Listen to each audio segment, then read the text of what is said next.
نماز کے بعد کچھ دیر بیٹھے رہا کریں۔ رسول اللہ صلی اللہ علیہ وسلم نے فرمایا، جب تک تم اپنے مصلی پر رہو جہاں تم نے نماز پڑھی تھی اور ریاح بھی خارج نہ کرو، ملائکہ تمہارے لیے دعا کرتے ہیں کہ اللہم اغفر لہ، اللہم ارحمہ، اے اللہ اس کی مغفرت فرما، اے اللہ اس پر رحم فرما۔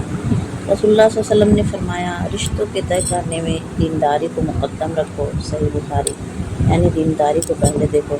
سنی سنائی باتوں پر فوراً یقین نہ کیا کریں، جھوٹ ہمیشہ سچ سے زیادہ جلدی سے پھیلتا ہے۔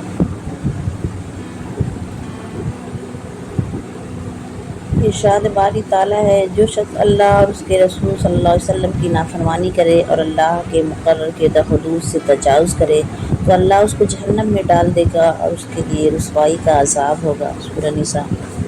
دنیا کی طلب میں اعتدال۔ رسول اللہ صلی اللہ علیہ وسلم نے فرمایا، دنیا کی طلب میں اعتدال کا طریقہ اپناؤ، اس لیے جس چیز کے لیے آدمی پیدا کیا گیا ہے وہ اسے مل کر رہے گی۔ سنن ابن ماجہ۔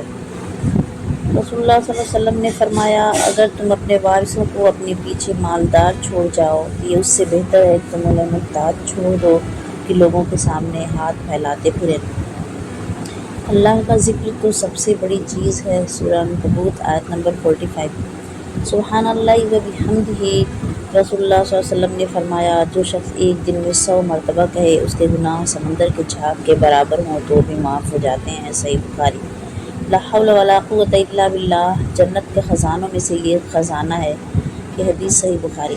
سبحان اللہ، آپ صلی اللہ علیہ وسلم نے فرمایا، جو 100 مرتبہ سبحان اللہ کہے تو اس کے لیے 1000 نیکی لکھ دی جاتی ہے اور اس کے 1000 گناہ مٹا دیے جاتے ہیں، صحیح مسلم۔ قیامت دن لوگوں کی حالت۔ رسول اللہ صلی اللہ علیہ وسلم نے فرمایا، قیامت کے روز سورج 1 میل کے فاصلے پر ہوگا اور اس کی گرمی میں بھی اضافہ کر دیا جائے گا، جس کی وجہ سے لوگوں کی کھوپڑیوں میں دماغ اس طرح ابل رہا ہوگا جس طرح ہاڈیاں جوش مارتی ہیں۔ لوگ اپنے گناہوں کے بقدر پسینے میں ڈوبے ہوئے ہوں گے، بعض ٹخنوں تک، بعض پیڑیوں تک اور بعض کمر اور بعض کے منہ میں لگام ہوگی، مسند احمد۔